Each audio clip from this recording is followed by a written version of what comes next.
সঁচাকৈয়ে জুবিন অবিহনে আধৰুৱা হৈ পৰিল প্ৰতিজন অসমীয়া।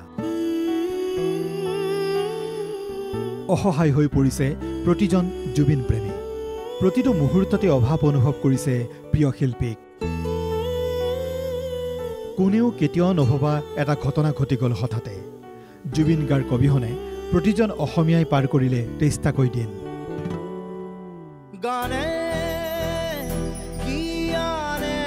প্ৰতিটো মুহূৰ্তত অনুভৱ কৰিছে প্ৰাণৰ শিল্পীগৰাকীৰ অভাৱ। জুবিন আছিল অসম আৰু অসমীয়াৰ অদ্বিতীয় কণ্ঠ। সমাজৰ সকলো বিষয়তে মাত মাতিছিল শিল্পীগৰাকীয়ে। জুবিনৰ গানেই আনিছিল অসমীয়া সংগীত জগতলৈ নতুন ধাৰা। তেওঁৰ গান কাৰ প্ৰিয় নাছিল? শিশুৰ পৰা বৃদ্ধলৈকে সকলোৰে প্ৰিয় আছিল জুবিনৰ গান। সুখতো তেওঁৰ গান, দুখতো তেওঁৰ গান, প্ৰেমতো তেওঁৰ গান, বিৰহতো তেওঁৰ গানেই দিছিল প্ৰতিজন লোকক প্ৰেৰণা। প্ৰজন্মৰ পৰা প্ৰজন্মলৈ হৃদয়ত স্থান লাভ কৰিছিল তেওঁৰ গানে। এতিয়া শিল্পীগৰাকীক গীত কথাৰে তেওঁক আমাৰ মাজত সদায় জীয়াই ৰখাৰ দায়িত্ব। প্ৰাণৰ শিল্পীগৰাকীৰ স্মৃতি জীয়াই ৰখাৰ চলাইছে প্ৰয়াস। এফালে ন্যায়ৰ দাবী, আনফালে স্মৃতি সুঁৱৰি আৱেগ বিহ্বল অনুৰাগী। শিৱসাগৰত এজন কুটিৰ শিল্পীৰ জুবিন গাৰ্গৰ মৃত্যুৰ ন্যায় বিচাৰি অভিনৱ প্ৰতিবাদ। ঠেলাত অসমীয়া সংস্কৃতিৰ আপুৰুগীয়া সম্পদ জাপি পেপা শৰাই লৈ ৰাজপথলৈ ওলাই আহিছে প্ৰশান্ত চেতিয়া নামৰ লোকজন। তেওঁ এই যাত্ৰাৰ নাম দিছে ন্যায় যাত্ৰা। তেওঁ ৰাজপথত প্ৰতিবাদ নকৰি ঠেলালৈ মন্দিৰ মছজিদৰ দুৱাৰে দুৱাৰে আঁঠুলৈ নেদেখাজনৰ ওচৰত প্ৰাণৰ শিল্পীগৰাকীৰ বিচাৰিছে ন্যায়। বন্ধুৰ কাৰণে কৈছো, জুবিন বন্ধু মৃত্যু হোৱাৰ পৰা মোৰ মানে অসমীয়া কৃষ্টি সংস্কৃতি মোৰ হাতত মুঠা হৈছে। মই তেওঁৰ কাৰণে মন্দিৰে এতিয়া সেৱা কৰিছো। এতিয়া ডেঙনকটীয়া মন্দিৰত সেৱা কৰিছো, কাঠপুৱা নিতানন্দ থানত সেৱা কৰিছো। এতিয়া মই শিৱদৌললৈ যাম, সেৱা কৰিছো। তেওঁক অসমৰ মাননীয় হিমন্ত বিশ্ব শৰ্মা ছাৰে ন্যায় দিব লাগে। জুবিন গাৰ্গে সংগীতৰ উপৰিও ভাল পাইছিল খেল। জুবিন গাৰ্গৰ প্ৰিয় খেল আছিল ফুটবল।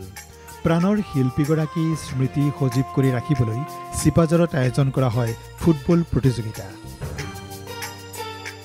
প্ৰথমেই জুবিন গাৰ্গৰ ফটোত শ্ৰদ্ধাঞ্জলি জনাই আৰম্ভ কৰে ফুটবল প্ৰতিযোগিতাখন।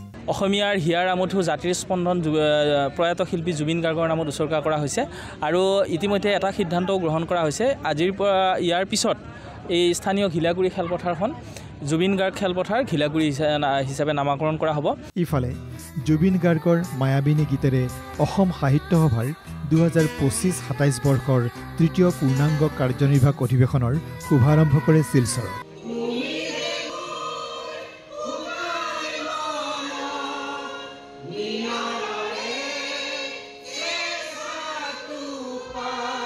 প্ৰিয় শিল্পীৰ স্মৃতি সুঁৱৰি আজিও আৱেগ বিহ্বল প্ৰতিজন অসমীয়া।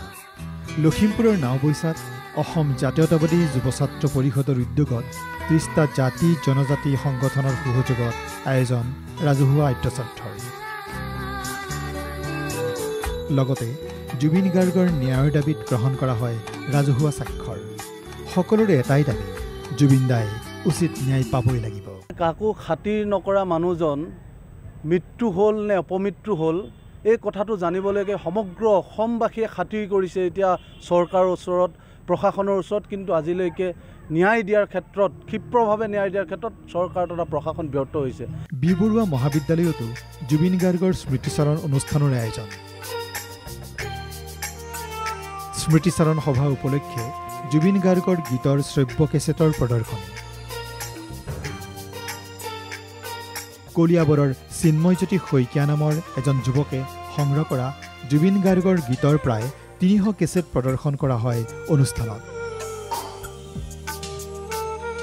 বিশিষ্ট সংগীত শিল্পী দিগন্ত ভাৰতী, বি বৰুৱা কলেজৰ অধ্যক্ষ সত্যেন্দ্ৰনাথ গোস্বামী উপস্থিত থাকে এই অনুষ্ঠানত। চিন্ময়জ্যোতিয়ে সৰুৰে পৰা কিদৰে সংৰক্ষণ কৰি ৰাখিছে এই কেছেটসমূহ। মোৰ জন্মৰ আগৰ পৰা দেউতাই কিনিছিল, তাৰপাছত মোৰ দাদাই কিনিলে, তাৰপাছত মই কিনিলোঁ, তেনেকৈ আৰু 2000-2500-3000 আছে আৰু গন্তি কৰি চোৱা নাই, খালি কালেকশ্যন কৰি গৈহে থাকোঁ। হয়, মই এজন ইলেক্ট্ৰিচিয়ান। মই মানুহৰ ঘৰত যেতিয়া কাম কৰিবলৈ যাওঁ, কাৰেণ্টৰ কিবা কাম কৰিবলৈ যাওঁ, কাৰোবাৰ ঘৰত যদি ডেক থকা দেখোঁ, পুৰণা পেলাই থৈ দিয়ে বা কেছেট যদি থাকে, মই দিব নেকি সোধোঁ, আৰু তেতিয়া মানে মই মোৰ যিটো কাম কৰি যিটো পইচা পাওঁ তাৰে যিমানটো তেওঁলোকক লাগে তাৰপৰা মাইনাছ কৰি পেলাই কেছেটখিনি লৈ আহোঁ, তেনেকৈও কালেকশ্যন কৰোঁ। এতিয়া এইদৰেই প্ৰিয় শিল্পীগৰাকীৰ স্মৃতি সজীৱ কৰি ৰাখিছে প্ৰতিজন অনুৰাগীয়ে। মহানায়কৰ মহাপ্ৰস্থানত ম্ৰিয়মান প্ৰতিজন জুবিন অনুৰাগী, প্ৰতিজন অসমীয়াৰ বাবে জুবিন গাৰ্গ হৈ পৰিল নতুন ঈশ্বৰ। এনেদৰেই গীত কথাৰে আমাৰ মাজত চিৰদিন জীয়াই থাকিব প্ৰাণৰ শিল্পীগৰাকী। Bureau report NKTV।